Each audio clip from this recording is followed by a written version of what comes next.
Hello everyone, welcome to our channel. So today we are going to start with the first chapter of the microeconomics, that is introduction.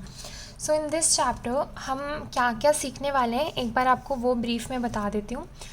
The first we will learn about scarcity, the economic problems, the three main central problems of economy, the positive economics and normative economics, the difference between the microeconomics and the macroeconomics, opportunity cost, and the most important part of the chapter, that is the production possibility frontier, which is also known as the production possibility curve.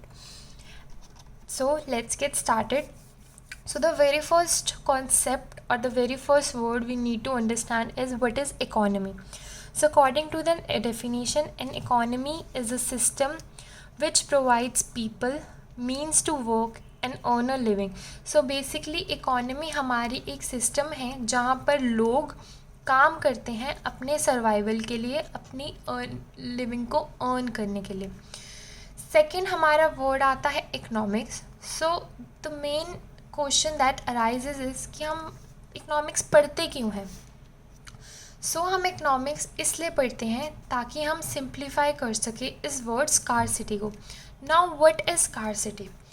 So the scarcity refers to the limitation of supply in relation to the demand for a commodity. It is scarcity refers to a situation जहाँ पर हमारी एक commodity को लेकर लोग demand ज़्यादा कर रहे हैं लेकिन प्रोड्यूसर्स इतना प्रोड्यूस नहीं कर पा रहे जिस वजह से उसकी सप्लाई बहुत कम है. तो scarcity is a situation where the demand for a commodity is high but the supply for the same commodity is very low. For example, अगर मेरी ऑर्गेनाइजेशन हम शर्ट्स प्रोड्यूस करते हैं.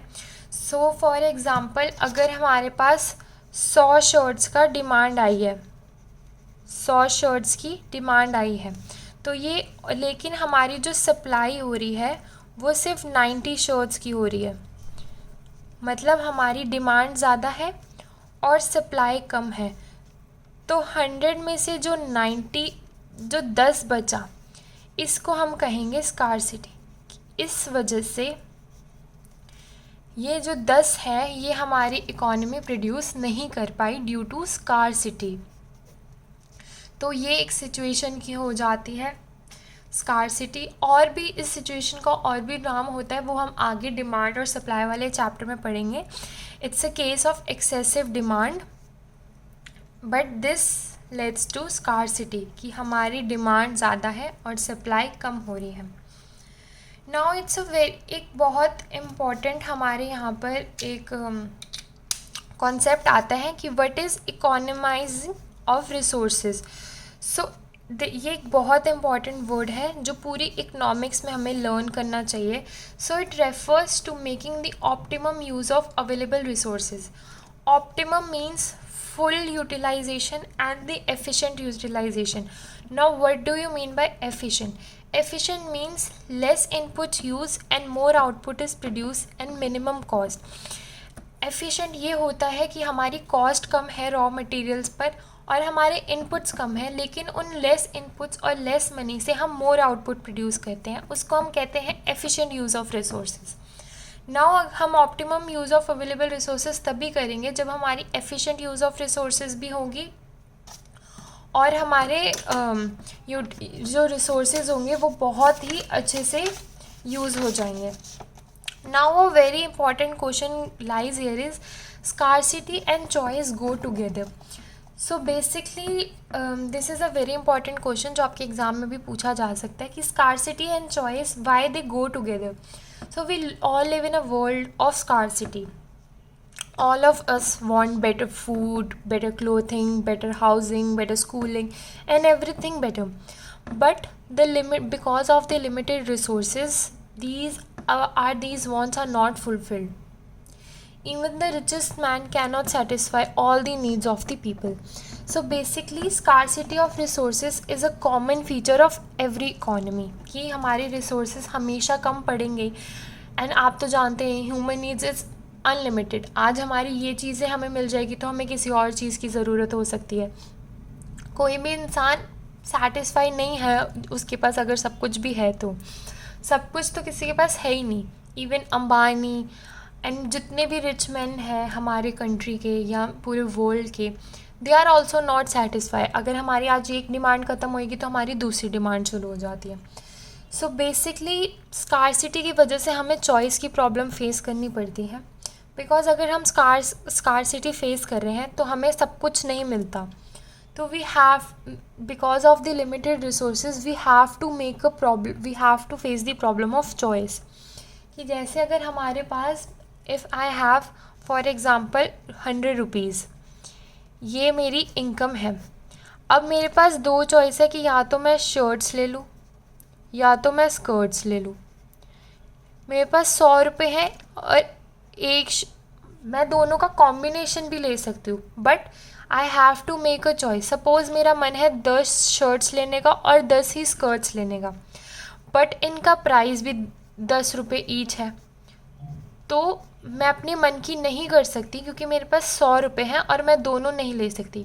या तो मैं दोनों 5-5 लूँगी, या तो मैं सारी स्कर्ट्स लूँगी, या तो मैं सारी शर्ट्स लूँगी। तो मैं अपने मन से दोनों 10-10 नहीं खरीद सकती। इस वजह से मुझे चॉइस करनी पड़ी between skirts and shirts. Also मैं दोनों ले सकती हूँ, बट मुझे इनका कॉम्बिनेशन यहाँ पर यूज़ करना पड़ेगा। ये हम आगे पीपीसी में पढ़ेंगे। Now what are economic problems? So economic problem is a problem of choice involving the satisfaction of unlimited wants out of the limited resources having alternative uses. अब हमारा इसका मतलब क्या होता है? हम कहते हैं कि हमारे रिसोर्सेज जो हैं वो स्कार्स हैं और जो ह्यूमन वांट्स है वो हमारी अनलिमिटेड वांट्स हैं, बट ऑल्टरनेटिव यूजेस भी हैं। For example scarcity of resources की हम बात करते हैं पहले। For example land, labour, capital, जो भी हमारे फैक्टर्स ऑफ प्रोडक्शन है, लैंड, लेबर, कैपिटल, वो हमारे रिसोर्सेज स्कार्स हैं क्योंकि वो बहुत सालों में कुछ जाके मिलते हैं। तो स्कार्सिटी की वजह से हमारे रिसोर्सेज लिमिटेड हो जाते हैं। बट अगर रिसोर्सेज लिमिटेड है तो ह्यूमन वांट्स अनलिमिटेड है। आज हमारी ये चीज़ की डिमांड फुलफ़िल हुई है तो हमें कल कुछ और चाहिए। सिमिलरली ऑल्टरनेटिव रिसोर्सेज, हमारा जो भी स्कार्स रिसोर्सेज है उनके ऑल्टरनेटिव रिसोर्सेज भी है। For example petrol. अब पेट्रोल हमारा सिर्फ कार्स को वर्क करने के लिए नहीं यूज़ होता, पेट्रोल हमारा मशीन्स में भी यूज़ होता है। तो पेट्रोल हमारा स्कार्स भी है और ये बहुत जगह पर यूज़ भी होता है। तो इस वजह से हमारे पेट्रोल की हमें कमी हो जाती है। Just because we have alternative uses of a single product, उस वजह से हमारी इकोनॉमिक प्रॉब्लम्स जनरेट होती हैं। Because we don't have that much of resources but we need resources, that is कि हमारी डिमांड ज़्यादा है रिसोर्सेज की और सप्लाई उसकी रिलेशन में काफ़ी कम है। आगे बढ़ते हैं। So our next topic is what is economics. So economics is a study of human behavior which explains the relationship between the wants and the limited resources which have alternative uses. So ये study है human behavior की, जो relationship जो हमारा wants, unlimited wants and limited resources के बीच में जो भी हमारा relationship है वो हम economics में पढ़ते हैं। So we have two types of economics, positive economics and normative economics. Also we have microeconomics and macroeconomics, but उनका basis अलग है। So हमारी दो टाइप की इकोनॉमिक्स होती हैं। पहले आती है positive economics and normative economics. इसका डिफरेंस बहुत इंपॉर्टेंट है। ऑल्सो मैक्रो और माइक्रो का भी बहुत इंपॉर्टेंट है। पॉजिटिव और नॉर्मेटिव इकोनॉमिक्स का भी डिफरेंस बहुत इंपॉर्टेंट है।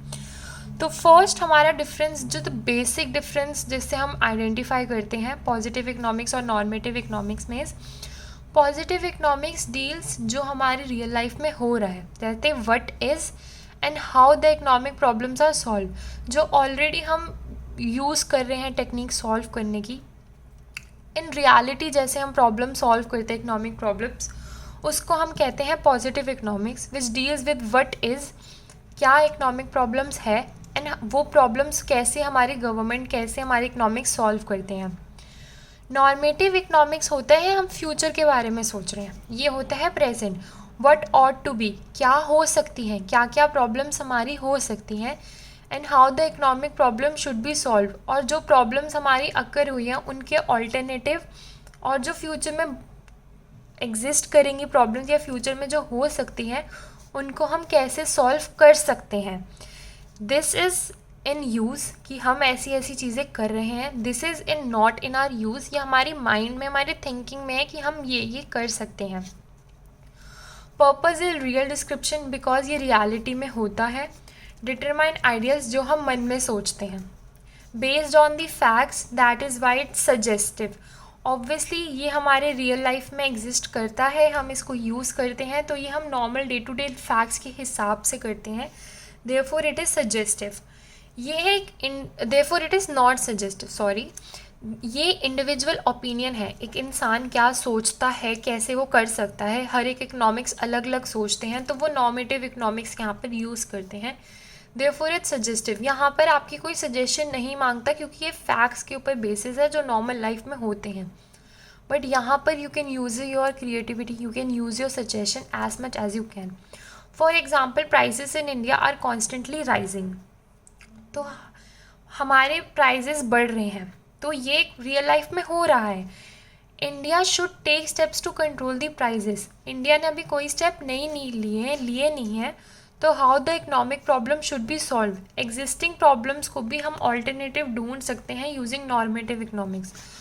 तो इंडिया की प्राइस जो इंक्रीज़ हो रहा है उस प्रॉब्लम को कैसे दूर करें, ये हमारी नॉर्मेटिव इकोनॉमिक्स में होता है, जो अभी हम यूज़ नहीं कर रहे हैं, वो मेथड्स नॉर्मेटिव इकोनॉमिक्स में आएंगे। The second division of economics is micro economics and macro economics. इसका डिफरेंस भी बहुत इम्पॉर्टेंट है। तो माइक्रो इकोनॉमिक्स हमारा कहता है behaviour of the individual units, कि हम इंडिविजुअल लेवल पर डील करते हैं माइक्रो इकोनॉमिक्स से। मैक्रो इकोनॉमिक्स में क्या होता है, we behaviour of the aggregates of as a whole, यहाँ पर हम एग्रीगेट लेवल पर बात करते हैं, एग्रीगेट एज अ होल मतलब पूरी इकोनॉमी की। यहाँ पर एक सिटीज़न की बात कर सकते हैं हम, बट यहाँ पर पूरी इकोनॉमी की बात होती है। टूल्स, डिमांड एंड सप्लाई, ये माइक्रो इकोनॉमिक्स में एक चैप्टर है कि हम पर्सनल एक डिमांड और सप्लाई की बात करेंगे। एग्रीगेट डिमांड एंड सप्लाई, यहाँ पर हम इकोनॉमी की डिमांड एंड सप्लाई की बात करेंगे, और यहाँ पर एक सिटीज़न, एक इंडिविजुअल की डिमांड और सप्लाई की बात करेंगे। Objective, price of commodity and factors of production, it's objective, एक कमोडिटी का प्राइस हमें डिमांड और सप्लाई से पता लग जाता है। Income and employment level of economy, यहाँ जब हम डिमांड और सप्लाई यूज़ करते हैं तो यहाँ पर हमें income and employment level of economy पता लगता है, not the price of a commodity. So अगर हम इंडिविजुअल डिमांड और सप्लाई की बात करेंगे तो हमें एक प्राइस ऑफ कमोडिटी पता लगेगा, बट अगर हम एग्रीगेट डिमांड और सप्लाई की बात करेंगे तो हमें इनकम और एम्प्लॉयमेंट लेवल ऑफ इकोनॉमी पता लगेगा। यहाँ पर एक अब एजम्पशन एज्यूम करते हैं कि जब भी हम माइक्रो इकोनॉमिक्स पढ़ रहे होंगे तो हमारे जो मैक्रो वेरिएबल्स होंगे वो कांस्टेंट रहेंगे, जस्ट बिकॉज कि दोनों मिक्सअप ना हो जाए और क्रियोस ना क्रिएट होए।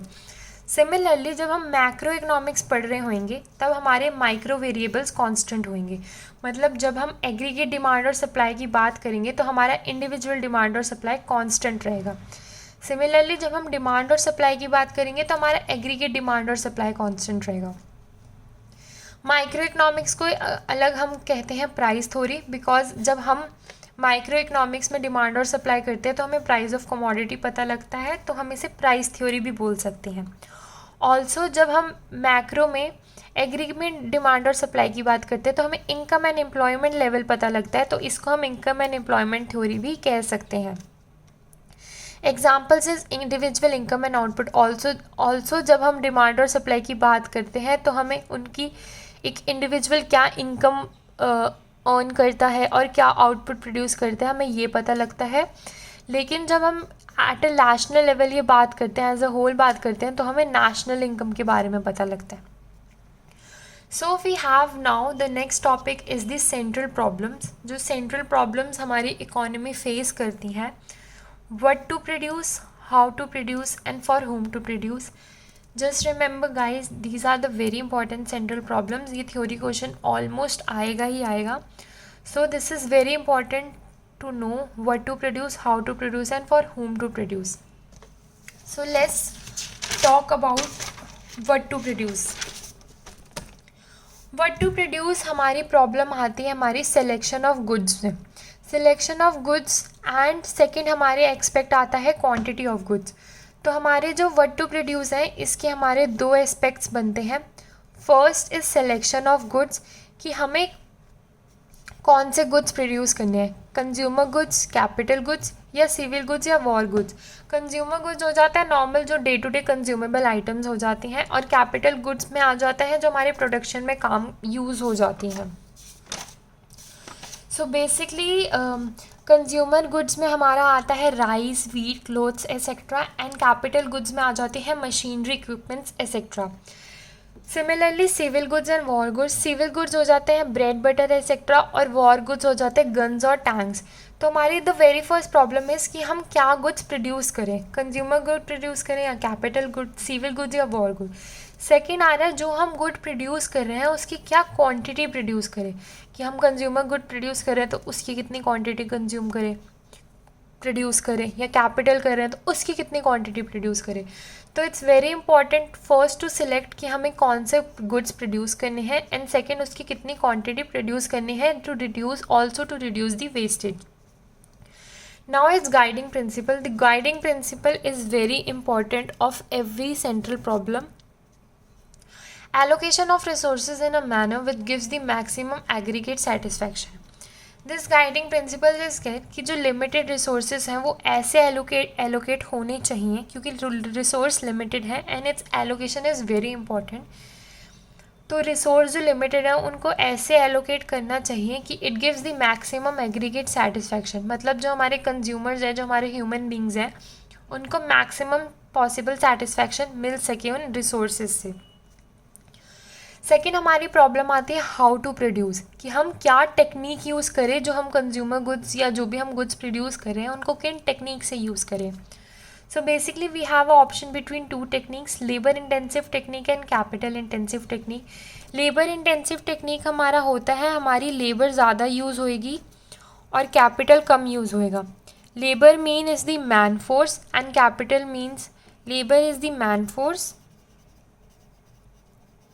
And capital is are machines.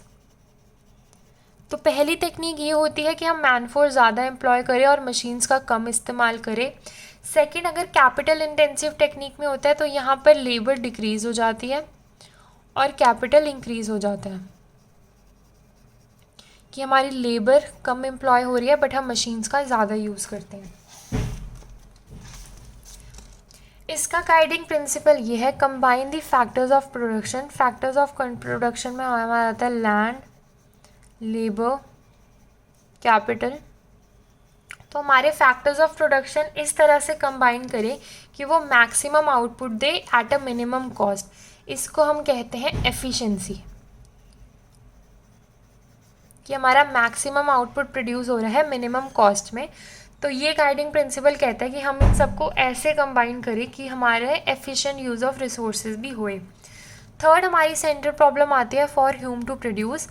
ये होता है कि हम किस कैटेगरी के लोगों के लिए खाना बनाएं. फॉर एग्जांपल पुअर या रिच, मतलब ज़्यादा पुअर के लिए बनाएं, कम रिच के लिए बनाएं, या ज़्यादा रिच के लिए बनाएं या कम पुअर के लिए बनाएं.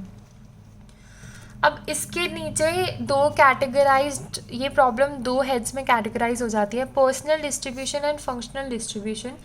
So personal distribution means how the national income of an economy is distributed among the different groups of people.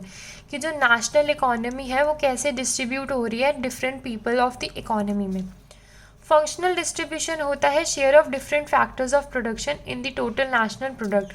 जो हमारा प्रोडक्ट यूज़ हो रहा है उसमें जो एलोकेशन ऑफ रिसोर्सेज होते हैं और जो डिफरेंट फैक्टर्स ऑफ प्रोडक्शन बढ़ते हैं, आई मीन शेयर होते हैं, वो कैसे शेयर हो रहे हैं, वो हमारा फंक्शनल डिस्ट्रीब्यूशन आता है. तो personal distribution deals with the national income and functional distribution deals with the factor of production. इसका गाइडिंग प्रिंसिपल है ensure that the urgent wants of each productive factor are fulfil to the maximum possible extent. Factor, productive factor means जो हमारे labour का, जो labour की needs है, जो हमारी लैंड की नीड्स है। फॉर एग्जांपल अगर एग्रीकल्चर में लैंड फर्टाइल चाहिए, तो जो लैंड की हमारी नीड्स है उसको फर्टाइल बनाने की हम उसको फटाफट फुलफ़िल करें, लेबर की नीड्स हम फुलफ़िल करें कि काम वो अच्छे से करें। तो ये गाइडिंग प्रिंसिपल हमारा ये करता है। So we are done with our three central problems, that is what to produce, how to produce and for whom to produce. So next main important concept is called opportunity cost. So opportunity cost is the next best alternative for gain. For example हमारी scarcity होती है, scarcity की वजह से we have options. हमने पहले discuss किया था कि scarcity and choice go together. For example अभी मैं 40,000 पर मंथ में काम कर रही हूँ एक ऑर्गेनाइजेशन में, मुझे ऑफ़र्स मिलते हैं इसके नीचे 35,000 पर मंथ और 30,000 पर मंथ।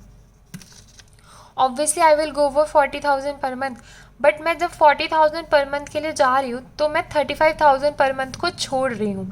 40,000 पर मंथ के बाद जो सेकेंड बेस्ट ऑल्टरनेटिव है उसको मैं, वो है 35,000, नॉट 30,000, बिकॉज 30,000 से ऊपर हम, मेरे पास एक बेटर ऑप्शन है 35,000 की। तो जब मैं 40,000 यूज़ करती हूँ तो उसके अलावा जो मेरा नेक्स्ट बेस्ट ऑल्टरनेटिव है उसको हम कहते हैं opportunity cost. Opportunity cost is the opportunity lost, obviously because जब हम 40,000 के लिए जा रहे हैं तो कहीं ना कहीं हमारी 35,000 की अपॉर्चुनिटी लॉस्ट हो रही है, क्योंकि हम बेस्ट के लिए जा रहे हैं, बेटर के लिए नहीं जा रहे। ओके, सो नेक्स्ट हम आते हैं प्रोडक्शन पॉसिबिलिटी कर्व के लिए। So the production possibility curve refers to a graphical representation of the possible combinations of two goods that can be produced with the given resources and technology. तो हमारी production possibility curve